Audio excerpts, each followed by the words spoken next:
Hello class and welcome to the second lecture in week 8. We're on the final stretch. This is your third to last lecture. Now we've finished cost management, we finished time management at this stage. We're now going to look at quality management. Now I have to tell you that this section will be a lot shorter than the cost and time sectors. Now, we'll probably only be doing one, maybe two lectures on quality management because this is a shortened semester with only 9 weeks of teaching time. I've got to cut ties somewhere, and I feel like quality management, a lot of this is just common sense. So I've decided to cut on the quality management and really focus a little bit more on cost and time. After this, we may be doing risk management or asset management. I'm undecided, but we will see. I'm not sure. The final lecture will be a review of everything we've learned. This lecture is quality management, and the penultimate lecture will either be a second lecture on quality management or one lecture on risk management or asset management. I'm undecided at this time, but there's only so much I can do with a 9-week semester. But just for your information, the time management assignment, which is due on the 21st of June, that is your final assignment. There will be no assignment on quality management. This will only be assessed in the final online exam that will be happening in the first 2 weeks after the teaching semester. So in quality management, what are we going to learn today? We're going to be learning about the interaction of the quality constraint with the cost constraint and time constraints. They do actually work a little bit different to how you might think. We're also going to be talking about the principles of what's called the PDCA cycle. We'll learn what that stands for in a moment. We're going to talk about the role of building standards, the importance of specifications in contract documentation, and we're also going to just touch on trying to answer this question: why are houses such bad quality in Kurdistan? Whether it's a very poor house, a very cheap house in Kesnazan, or a very expensive house in Dream City or Bakhtiari, houses are generally quite poor quality in Kurdistan, and there's a few factors which influence that, and we'll talk about that in due time. So I want to first talk about the interaction of quality with cost and time.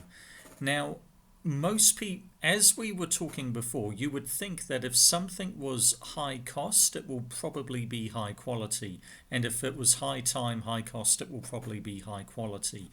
It's a trade-off between those three. That's actually what I taught you in the last in the first section of this module. That cost, time, and quality, you've got to find the right balance between the three.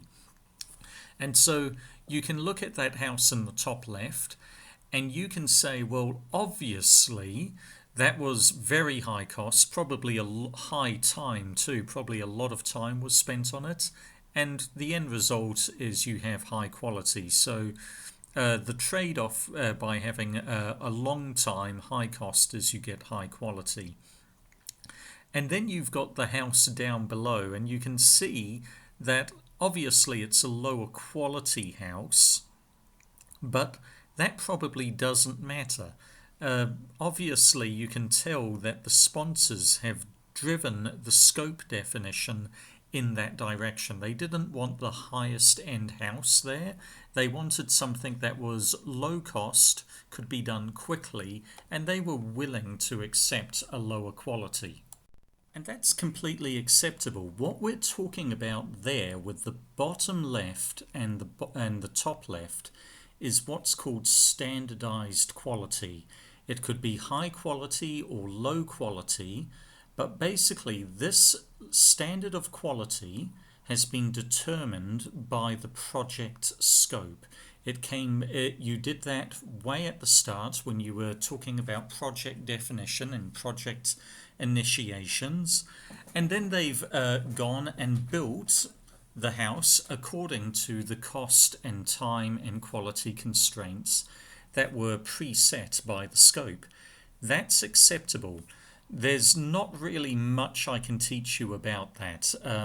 Really, once we start talking about how you determine whether you want high or low quality, the trade-offs, that gets technical. That's covered in other modules such as building materials and other modules.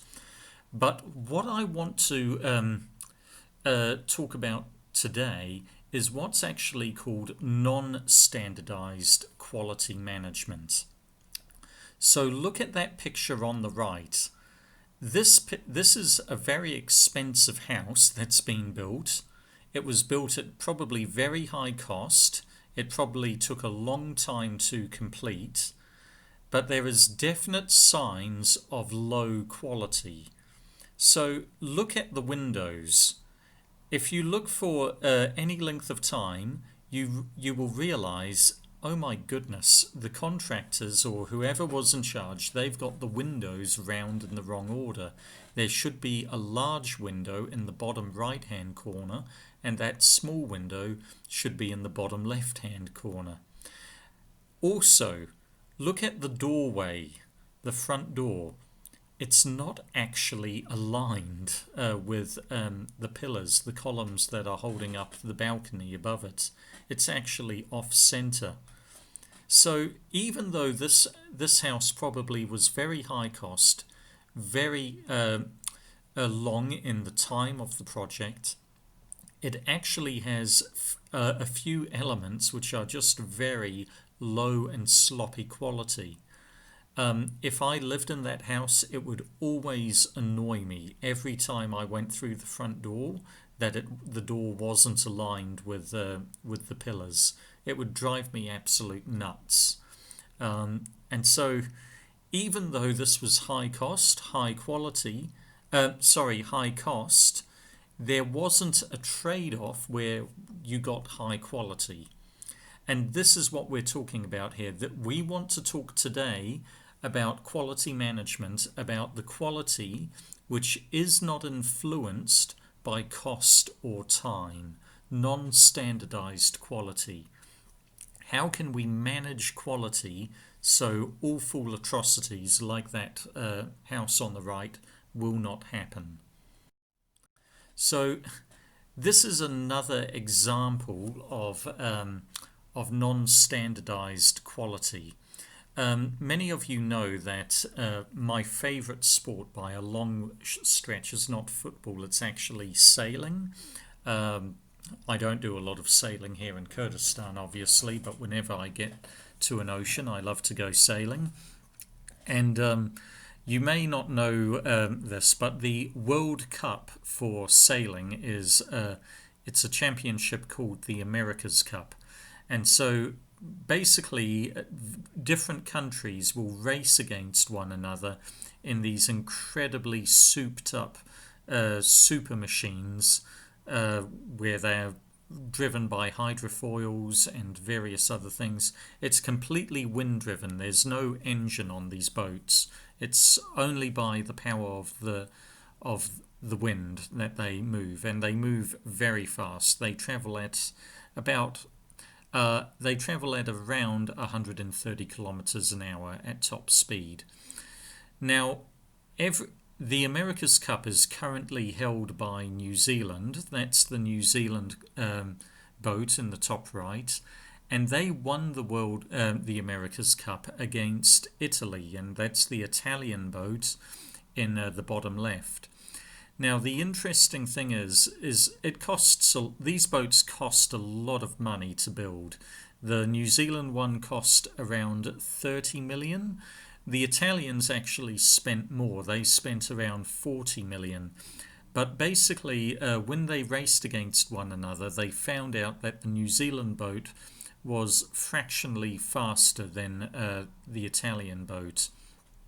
And there was a lot, and that's why the New Zealand boat won. And there was a lot of talk about this. Why was the Italian boat slower, even though they had spent more money on it? And Russell Coutts, who was a New Zealander who was commentating on the America's Cup, said this: it costs just as much to build a slow boat as it does to build a fast boat. And with non-standardized quality, that's exactly right. It's just as expensive to build a slow plane as a fast plane if all other things are equal. That house that we saw on the right in the previous slide, it probably cost a similar amount of money as the house in the top left, but it came out as low quality. So quality is not always determined by the amount of cost, the amount of money you spend, or the amount of time you spend on a project, because sometimes bad decisions can lead to low quality. So that basically Prada, even though they spent all that money, basically they hadn't got the hull and the hydrofoils and the wings working quite as efficiently as New Zealand, so their boat was a bit slower, even though they'd spent all that money and time on the boat. So that's non-standardized quality. How do we manage that kind of quality? That's what we're talking about today. Well, remember, with quality management in design and construction and civil engineering, we've let's leave sports boats for the moment and talk about civil engineering. The majority of cost for civil engineering is in the labor and the machinery. It's not in the materials. If you were going to do a breakdown of where money is spent for, say, the I'm not sure, the 120-meter road project, I think you'll find that probably a good amount of that, probably 95% of the expense was actually spent on labor and machinery and not on the materials. So if you were using low quality materials, that's not necessarily going to lower the cost, is it? So this is non-standardized quality we're talking about.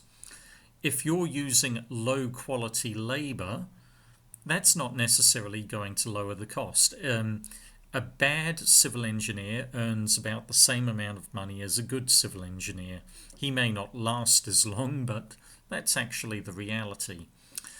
So keeping that in mind, the way you get good quality management is you need to make sure you get good quality staff and experienced staff who've done projects similar to this before. They have a proven track record of good quality finishes.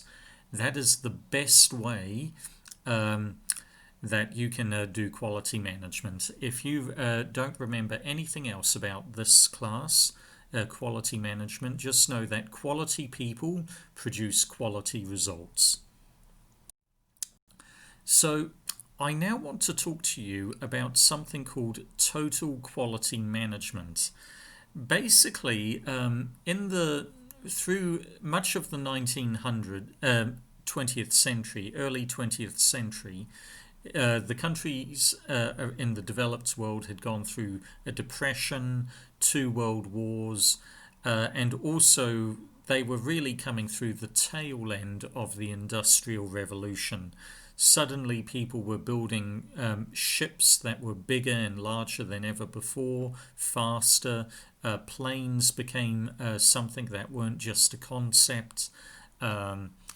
Factories were emerging all over the world. Mass production was happening for all number of products, and people were living in bigger and more frequent houses.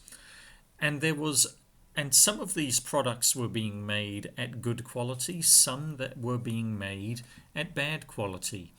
total quality management was a term coined where basically they talked about how do we manage quality.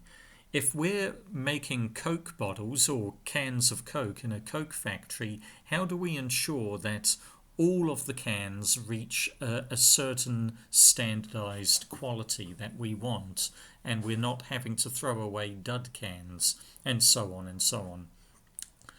And the way they described it is we need to determine how can we reduce the gap between a customer's need and the current performance of the product. So this is not standardized quality. This is that they are talking about standardized quality management, where basically the customer decides he needs something with only a medium quality and then you deliver it. No, it's non-standardized, where the quality that was set at the project initiation stage, they say we cannot reach that.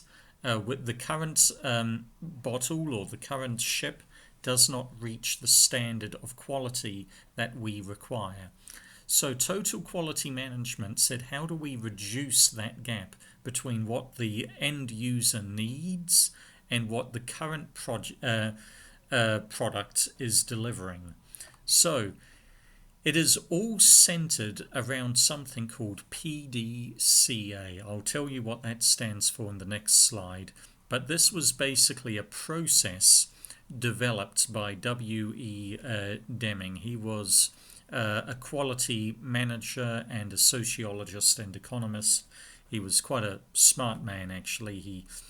He was involved in various fields, but his main area of expertise was actually in production management, and he made a name for himself researching how production management lines could improve quality of their products. So remember, with production management, you are producing one product over and over again. You're producing Coke bottles, you're producing bricks, you're producing banknotes, and you're producing them in millions. So this is different to project management. Remember, way back in week 1, we talked about the differences between production management and project management. And project management is a lot harder, actually, because it's a one-off. You only have one chance to get it right. So yeah, most civil engineering is project management, but I'm going to talk to you about how the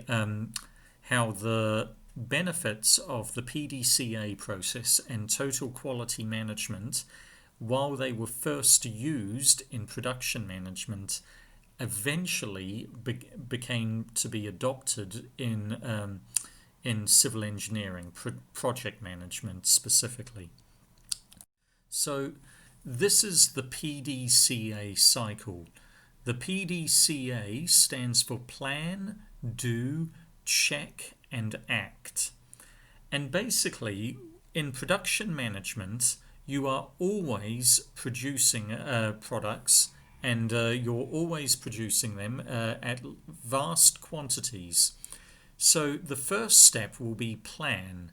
So how do you plan what you need to do? Well, you define the problem and you identify a target for improvement. So you're producing Coke bottles, for example, and basically you're getting customer feedback that a lot of people, when they're opening up the tab to get into the Coke can, they're actually cutting their fingers.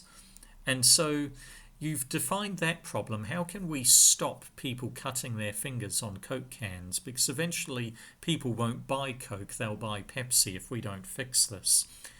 What can be our target for improvement? Well, it's really good if you can quantify this, because quantified targets actually make it easier to measure improvement later on. So let's say currently every week in Herbal, 50 people are cutting their fingers on Coke cans when they open the can. We want to reduce that number from 50 to 10 or less. So that can only come about by analyzing the present situation, doing market research, and basically realizing, well, there's only, there's work out how many people are currently cutting their fingers, talk to the hospitals or what have you, and also identify the cause and effect. How specifically are they cutting their fingers on the Coke can? Is it because they're doing it incorrectly? Is it because the tab, when they pull it off, it actually curls around and then it touches the top of their finger? Or is it actually when they're trying to stick their finger into the can to push the tab down so they've got a bigger opening, they're cutting the inside of their finger? You've got to figure out what is the cause and the effect, and that helps you make a corrective plan. Redesign how the Coke can is made and make a Coke can which basically hopefully doesn't cut people as much as the current Coke cans. So then you're into the do, where you implement and you execute that plan, where basically you bring out the new Coke can, and you're going to then see how it does. You can then go to check, and you measure performance. How do you do that? Well, you do that by comparing it with the previous situation and the intended target. So the previous situation, 50 people were cutting their fingers on Coke cans every week. Now, after checking, with the new improved design, only 20 people are cutting their fingers on Coke cans every week. But the intended target was 10. That means we still actually have room for improvement. So the next stage is we standardize the necessary steps to prevent a repeat occurrence. So this is acting. So what has worked with this new change in the design iteration? Well, maybe it's because we're using smaller tabs, but maybe we need to make it smaller. So improve on that, and then you go to plan, do, check, act, and it's an ongoing cycle where you are continuously improving the Coke can for better performance. Okay? And so the PDCA cycle, you're constantly doing it. You're constantly doing a new cycle every time. And with every iteration, you're going to be improving the quality of the Coke can. That's the PDCA cycle, where basically you don't settle for the status quo. You're always thinking, how can we constantly you're thinking, how can we improve the quality? That's why cars are considerably better than cars from the 1980s. That's why a new car normally performs better than an old car. It's not that it's worn out, but actually designs are getting better, and they're constantly improving the quality.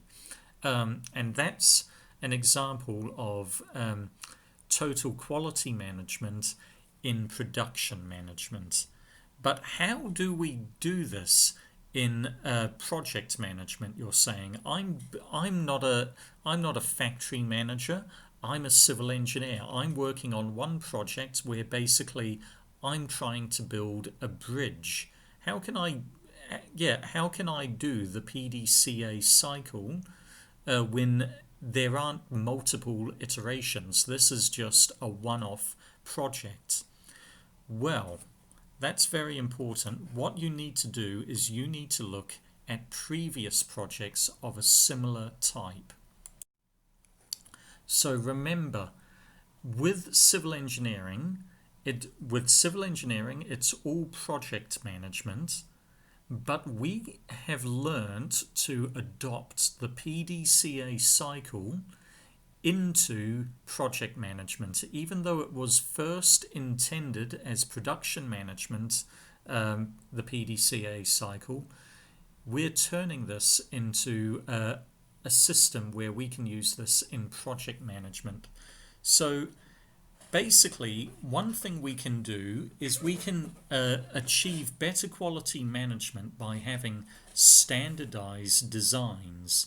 So when you're building a tunnel, don't build a tunnel necessarily that will be completely different and unique and quirky and strange compared to all other tunnels built before it.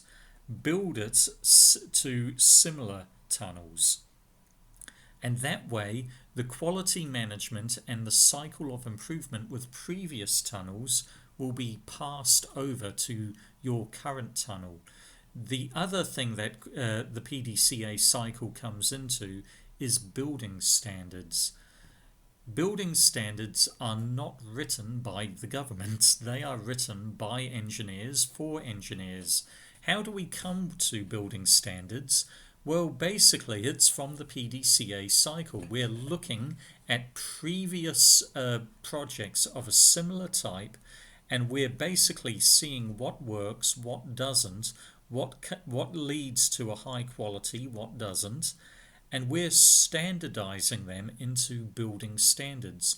And these building standards, they can become law if the government insists on it, where you have to build your house to this building standard. You have to build this dam to that building standard. And so we've talked a lot about standards in other modules, such as building materials and concrete technology. I think it's also discussed briefly in structural analysis. There's also building standards for transportation, roads. Basically, anything you ever design in civil engineering, there's probably a standard behind it. And these standards could be from different institutes. So BS, that is British standards. They produce standards for all manner of civil engineering infrastructure. Or ASTM, that is American Standards and Trademarks. That's an institute as well that produces lots of standards. Where I worked in New Zealand, I worked in dams, and we had standards which were basically called the ANCOLD guidelines. ANCOLD stood for Australian National Committee of Large Dams. It was an institute that I was part of, and together we basically, with talking with one another, talking about the dams we were building and maintaining, we were talking about how we could constantly improve the quality, and basically guidelines were developed. They became our building standards, and they were constantly being reviewed too. The quality of the building standard, which was trying to manage quality management, that quality was improving all the time. The other thing you can do with civil engineering when you're doing a project and not production management is you hire experienced team members to come into the project team who have experience from previous iterations. And those iterations are previous projects of a similar type. So when you're building a tunnel, if you've got an experienced engineer on your team, he will speak up and say, no, we shouldn't build it like that because that's going to cause this quality problem later down the line. I saw this happen with previous projects. And so basically, we're making project management a little bit like production management by basically using standards and using experienced people to basically put our project on the end of a long line of previous projects, and we get the benefit of their PDCA cycle and total quality management. That's how we do it. And so, yeah, that's another iteration again of what I said before. If you hire quality people, you get quality results.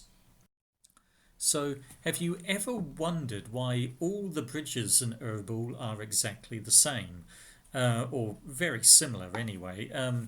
So these are all pictures of bridges in Erbil, and it seems like they're pretty unimaginative, doesn't it? I mean, basically, we've got piers which are made up of three, maybe two circular columns holding up the plinth, and then the bridge is basically spanned by these pre-stressed reinforced concrete super T beams, and all of the bridges are like that.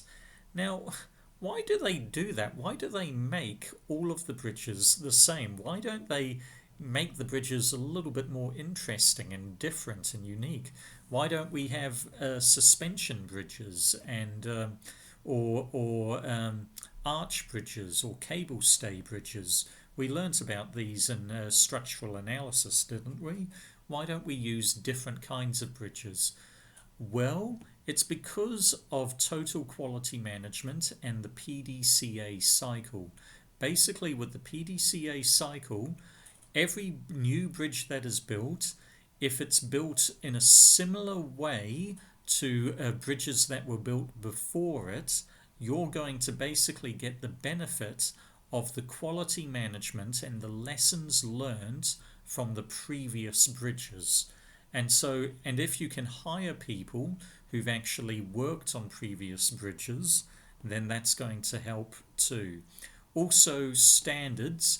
There's very detailed standards on how to design and how to build a bridge when it is basically a pre-stressed reinforced concrete bridge like these ones, because there's been so many projects in the region, and so you've got a very good detailed roadmap on how to do your design and construction.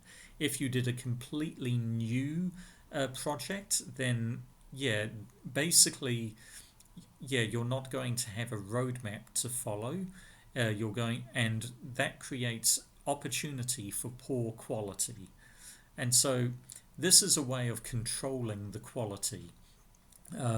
So I know many of you have really struggled with your research projects because basically there's a lot of ambiguity about what you need to do and what tasks you need to perform. And that's the nature of research because the scope is very undefined. But if you are doing a project which is very similar to projects that have already been done, you've already got a roadmap. You know you've got to do tasks A, B, and C. But if you're doing a very unique project, you're going to be a little bit daunted by the ambiguity. That's going to add cost, it's going to add time, and it will also lower the quality. So keeping projects similar is a way of managing the quality. It also can stifle innovation, though, which you need to be aware of too.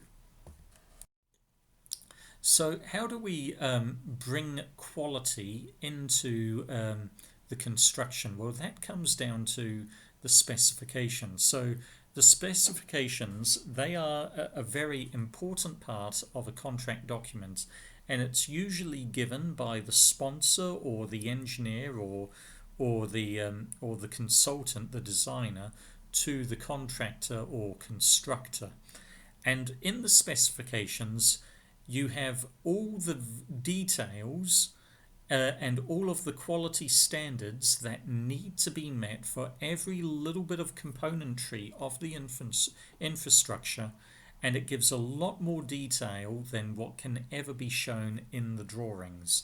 If you have a drawing of just a masonry wall, you're not going to be able to detail what kind of masonry blocks are used or what kind of mortar is used. You're going to be able to show the general dimensions, but potentially not the standard of quality the materials need to be. That goes in the specification, it's written there.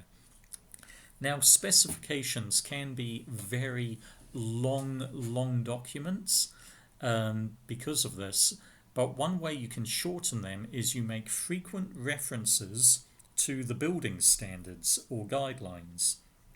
So remember, the building standards and guidelines, they are the child, the baby of the PDCA cycle of previous projects that are similar. So you can say, when you build this masonry wall, remember all of the masonry blocks need to be built to a standard of ASTM C113. And then the contractor needs to refer to that standard. He can get that off the internet, and he's got the quality standard for the brick or the block. So he knows it needs to have so much density, and he knows it needs to have so much porosity, and so on and so on. So that is a very big part of specifications, is referring to the building standards that need to be adhered to. So it's a very big responsibility of preparing the specification, and it's a big responsibility for the designer. I think we often have a picture of designers spending a lot of time on AutoCAD and preparing drawings, and that's actually a small part of what they do. Much of the design work is actually in the preparation of the specifications that goes alongside the drawings. And you've got to be specific. That's why they're called specifications. If you are ambiguous and you're unclear, and you don't say what quality standard that concrete needs to be, you don't say what quality standard the steel reinforcement needs to be, or anything like that, then basically, especially if it's a fixed price contract, as it usually is in most civil engineering cases, the contractor, he's going to have an incentive to build the project quickly and at low cost, remember, because that will increase his profit margin. And if you haven't specified what is the quality standard that must be obtained, then by default the contractor is going to build low quality. And so you need to be specific. And this is one of the reasons why there's often very poor quality in the Kurdistan housing market, is because specifications, especially in real estate and housing, especially when it's one-off houses, it's done very poorly. And that's one of the reasons why houses are quite poor quality. I have to say that generally contract documentation is very weak in Kurdistan generally. It's not just the housing market. It's for even multi-million-dollar projects for dams and tunnels. And one of the reasons why it's quite weak, or one of the points where it's quite weak, is this thing of specifications. They're often poorly written. There isn't a lot of definition on what level of quality needs to be obtained, and so contractors will naturally build it at low quality to cut cost and to save time. So there are a few different ways to write specifications, and generally we talk about the basis of a specification being question-based, performance-based, or prescription-based. And you can have different points or clauses in any specification. Some of them will be performance-based, some of them will be prescription-based, some of them will be question-based. But generally, it follows this pattern here. When you are trying to make a contract for your sponsor, let's say you're the government, and you're thinking we need to build a bridge over a river for cars to get over the river, and you hire a company to do this, to do the conceptual design, to basically just work out the basic rudimentary dimensions of the bridge. Well, that's going to be question-based, the specification. You're going to have questions like determine how many cars need to cross the river. And that's going to determine how big the bridge needs to be. Then later, you may make another contract with maybe the same company or a different company, and this is for the detailed design. And what does that specification look like? Well, it's probably going to be quite performance based, where you're talking about the level of performance that the infrastructure must achieve. So let's say the bridge must be able to handle 120 cars per second. At its busiest, there will be 120 cars crossing the bridge every second. That's a very busy bridge. I just picked that number out of my head.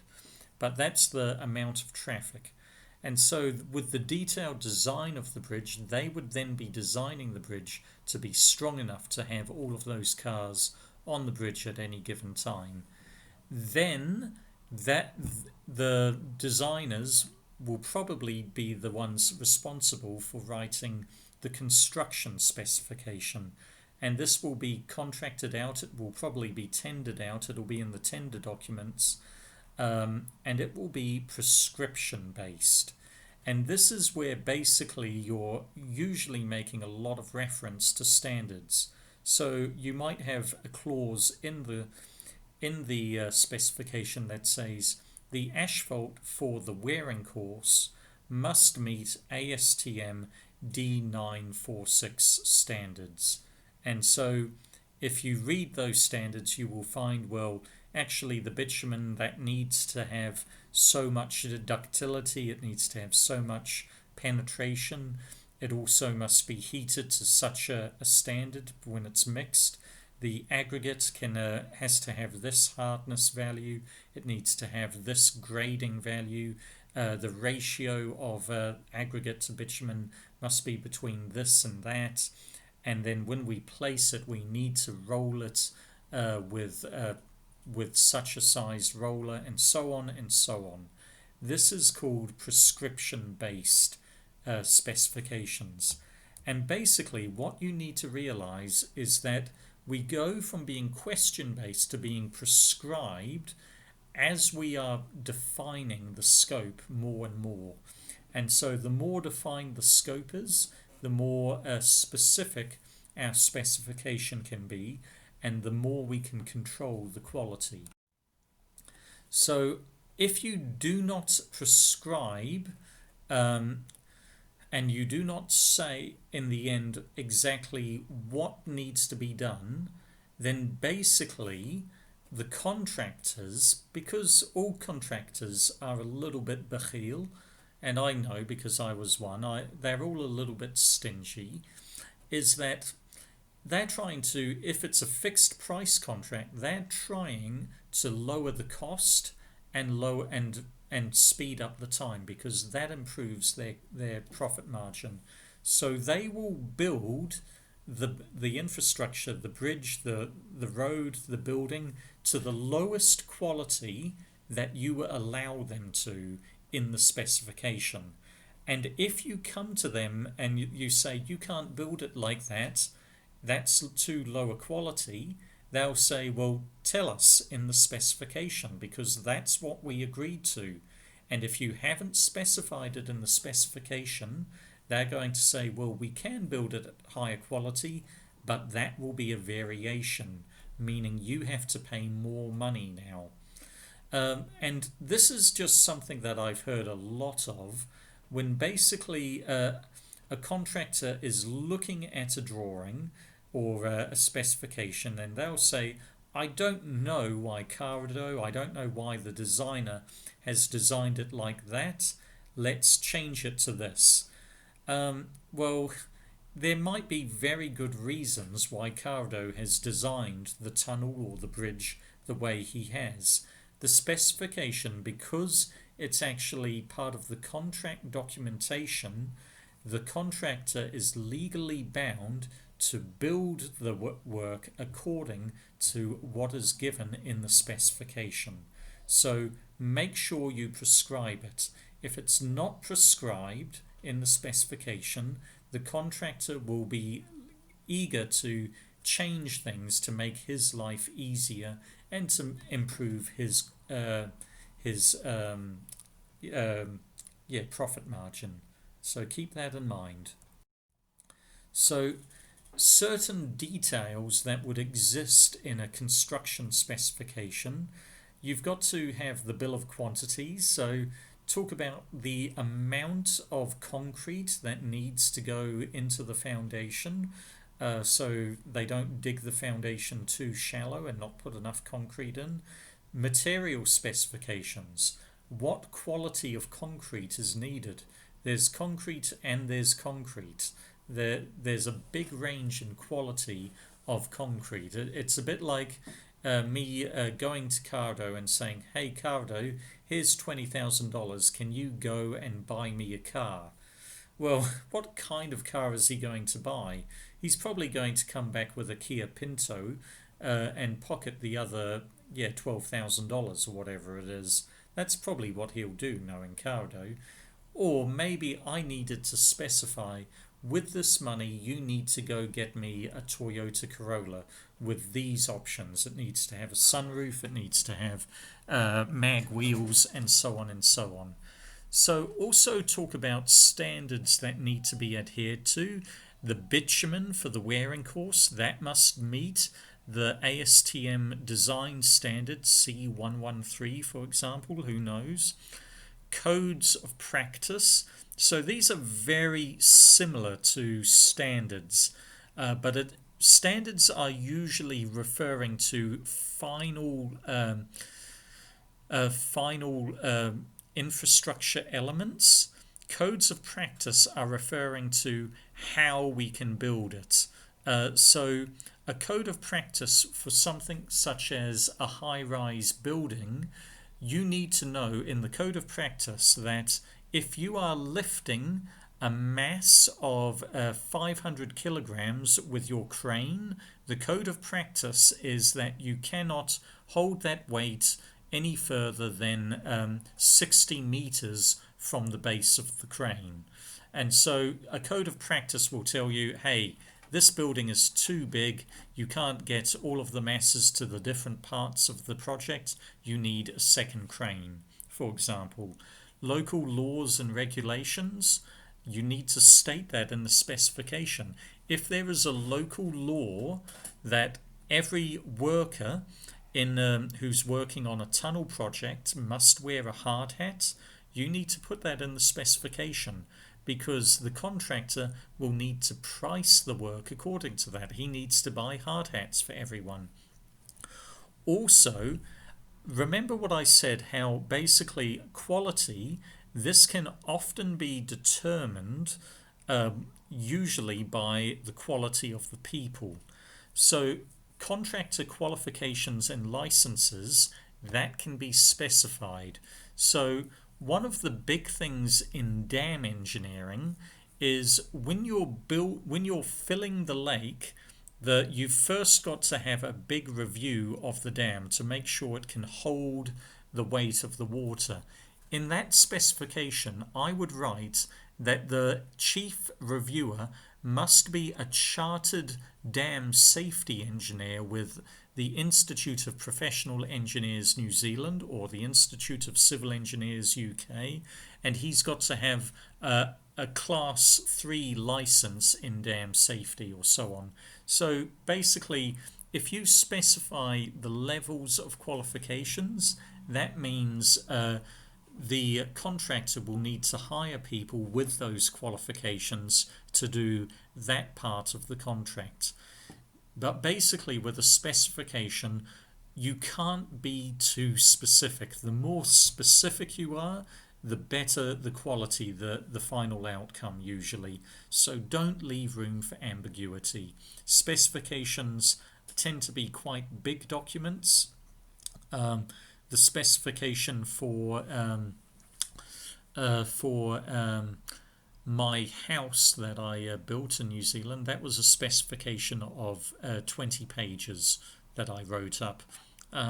So yeah, and a lot of it was just cutting and pasting from previous projects that were very similar, so it didn't take a lot of time.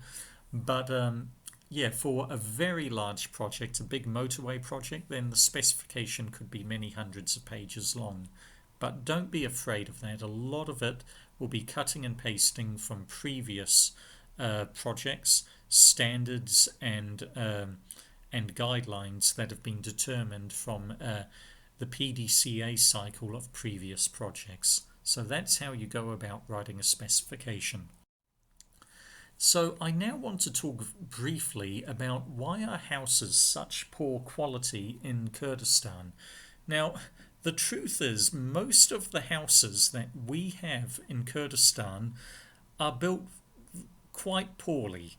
There's most of the houses will probably last maybe 20 years at most before there starts being really big problems. There will start to be cracks in the masonry, there will be leaks in the roof, there will be dampness and humidity in the walls, the plaster will flake off, there could be cracks in the foundation, the foundation could settle over time. These are all very common problems with houses in Kurdistan. Basically, houses are built at quite low quality, and there's a few reasons for that. One is low levels of financing. So we talked about that when we talked about time management in the last lecture, how time management in projects is quite poor, often because they can't get money from the banks. Well, poor financing actually influences quality management as well, because basically people can't borrow from banks as easily as they can in other countries, and therefore the houses need to be built at low cost and therefore low quality. When I built my house in New Zealand, my house was worth about 200,000 US dollars. Did I have 200,000 US dollars? No, I didn't. But what did I do? I had about 50,000 US dollars. I borrowed $150,000 from the bank, and I'm paying interest on that loan, but it doesn't bother me because I've got people in the house who are paying rent, who pay the mortgage. And one day I'm going to be able to sell the house for probably a lot more than 200,000 US. The reason for that is because it's built at high quality, and so the value of the house is not diminishing. If anything, it's going up because of the location. So you can't do that quite so easily in Kurdistan. People can often borrow money from families, but it's harder to get mortgages from banks. And the other thing is insurance. Most houses are not insured in Kurdistan. There's a very big lack of insurance, which is influenced by the lack of financing. And because you can't insure your house or insure it well, that actually makes you think, well, if something breaks in the house, if the house burns down, I've got to repay to fix it. And so that stops you from spending too much money on a house. So that's how financing leads to poor quality. But remember what I said, the poor quality of houses, and this is regardless of whether it's a small standardized low quality house or in Kesnazan, or a wealthy, a very large standardized high quality house in Dream City. Most of these houses will not last more than 20 years, and then they'll need to be torn down, or there will need to be a lot of money spent on serious maintenance. But the thing is, most people in Kurdistan are quite happy with that because they are not thinking about a house that they will die in. They're thinking about a house that they may want for the next 10, 20 years. And then they don't care about selling the house because the second-hand house market is very weak. More on that later. But most Kurds I meet, a lot of them, they don't want to live in Erbil forever. So many of them, they want to move to Germany. They want to move to England. They want to move to Nashville, Tennessee. That's where their heart is. They're thinking when they're building a house, this is temporary. Therefore, it doesn't need to be low quality. It doesn't need to be high quality. So that's an example of what's called temporal thinking in the temporary. And normally, even if you were thinking temporary, potentially you could still build a high quality house, because you could think, I've built a high quality house, but it doesn't matter if I only live here for 5 years, because in 5 years' time I'm going to sell the house and get all the money back. So I'm still going to build high quality. Now, the problem with that with Kurdistan is a lot of locals, they will be given land, or they will get land at a very cheap subsidized price from the government. That's part of fiscal policy. The government is trying to stimulate the economy, and part of doing that is actually giving its citizens land. Now, that's reducing now. You need to have quite a lot of wasta, I understand, to be given land, but nonetheless, land is sold at a very discounted price normally. And so let's say you're a bit older than you are now. Let's say you've graduated and you've been working for 3-4 years and you've saved a bit of money. So let's say, I don't know how old you would be, let's say you're 26, you've been working for 4 years as a civil engineer, making a reasonable salary, and you think it's time to build a house, settle down, get a wife or husband, and have 8 or 9 children. Now, what are you going to do with your money? You can buy a second-hand house, or you can build a new house on land which is very cheap, because the government will basically give it to you or sell it to you for a very subsidized price, because you're a Kurd from Erbil, for example. Well, obviously you're going to build a new house. There's also a cultural element too. People feel quite strange about moving into second-hand houses. That's all through the Middle East.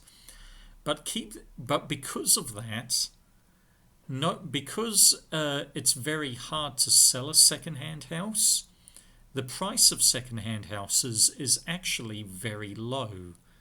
And because the price of second-hand houses is low, no one wants to build high-quality houses, because they know they're not going to get that money back when they sell the house.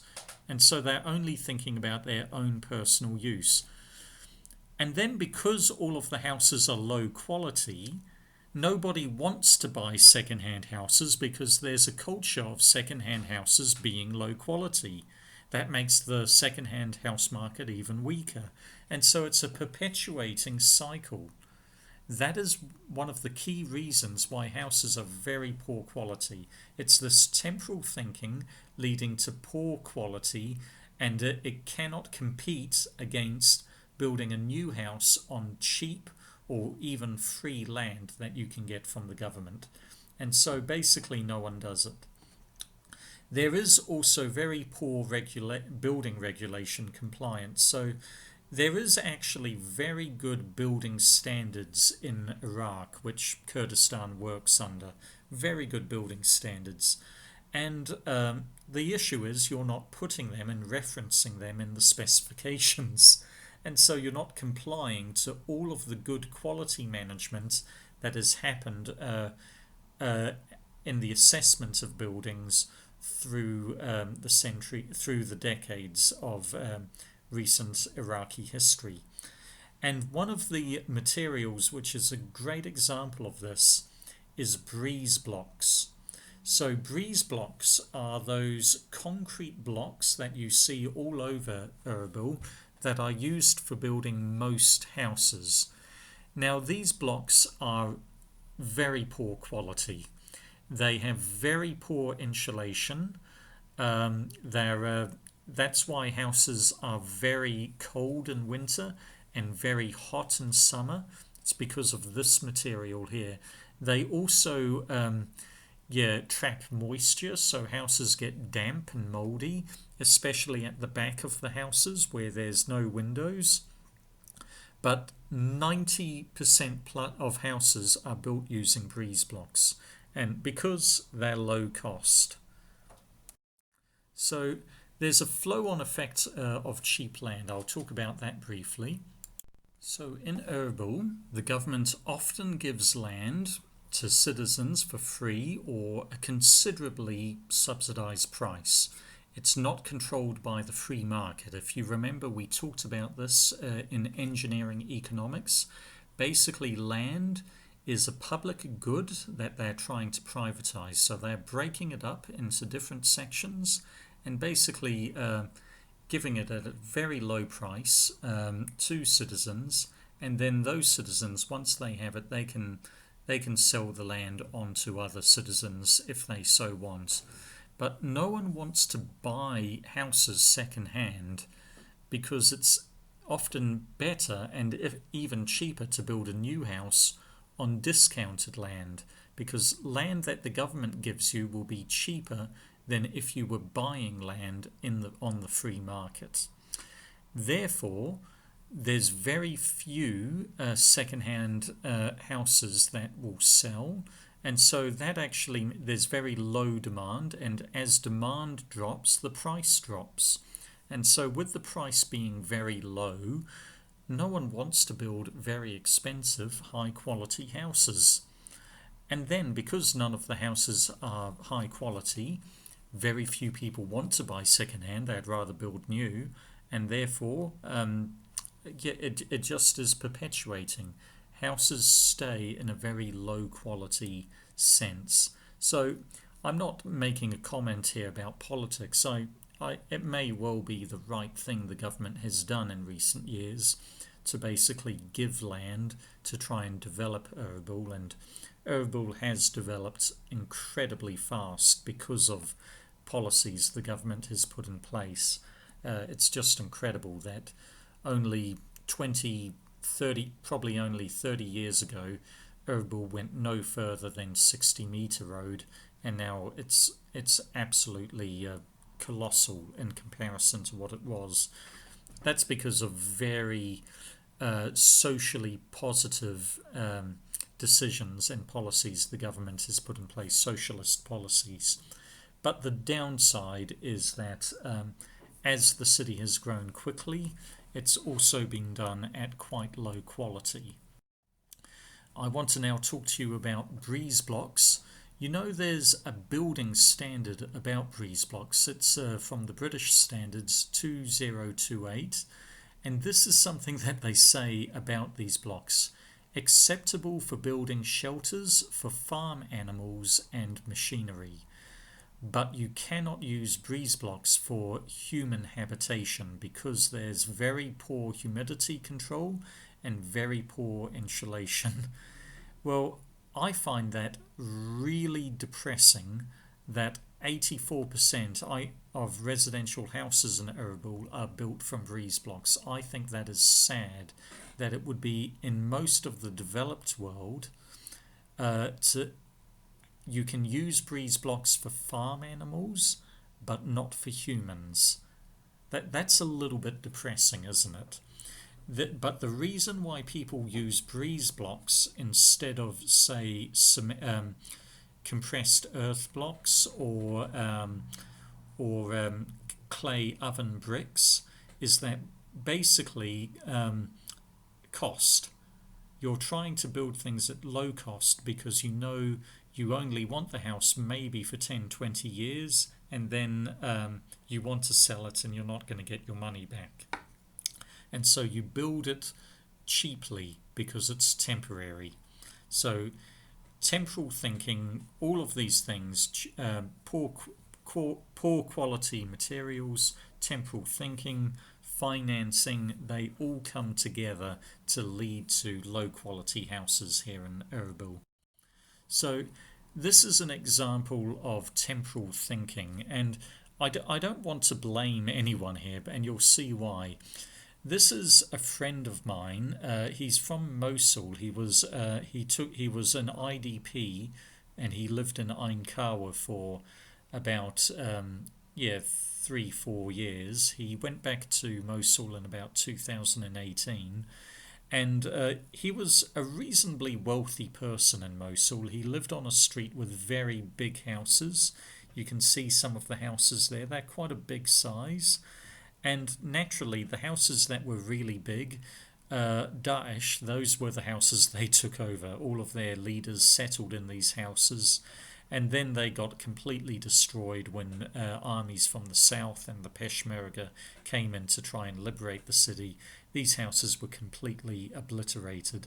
So you can see his neighbor there in the back. That house is completely obliterated. It hasn't been rebuilt. But this friend of mine, he did rebuild the house and he's moved back to Mosul. And so you can see his brand new rebuilt house there. That's on the day he moved back in. And I remember doing a little bit of reviewing of his house plans. And I remember talking to him and saying, you know what, why don't you use clay oven bricks? You're going to have much better insulation than breeze blocks. And it's a little bit more expensive, but not considerably. And I know you can afford it. Why don't you use HDPE pipes rather than PVC pipes for all of your plumbing? It's a little bit more expensive, but they're not going to break or crack. It's going to be much higher quality. Why don't you use marble tiles rather than ceramic tiles? They can't crack, and so on and so on. And this is what he said to me. He said, why would I spend all that money on expensive materials when in a few years' time someone is just going to destroy it again? And that's actually kind of sad. He had this mentality that, Daesh have been defeated, but just give it another 5 years, there's going to be another enemy that's going to come through Mosul and destroy it again. It might be Shia militia, it might be Iran, it might be the Kurds, I don't know. But basically, people have always fought over this land, and they always will. So I've got to be ready. I've got to accept that my house is pretty temporary. I'm basically pitching a tent. So I don't want to spend a lot of money on high quality. So that's a little bit depressing, but I do actually understand his thinking too. I'm not going to spend a lot of money investing in a nice house in Mosul, so why should I expect him? But that sort of temporal thinking, that's not only a situation for Mosul, it's also a situation for Erbil. For the reasons I stated, a lot of Kurds think about moving overseas, and they also know that it's a weak housing market. And so why build high quality if you're only going to be there for a short amount of time? When I go into the mountains and I go camping for 1 week, I do not build a house, I pitch a tent, because it's only there temporary and I can make do with the low quality for such a short amount of time. That's how I'm thinking. So that's all I have to share with you on quality management for now. There is supplementary reading. It's supplementary, you don't need to go there, but pages 311 to 320. This is an Oberlender's book, which is a PDF on the Moodle page. He talks at length about the PDCA cycle. So if you want to read more about that, you can find that in Oberlender's book.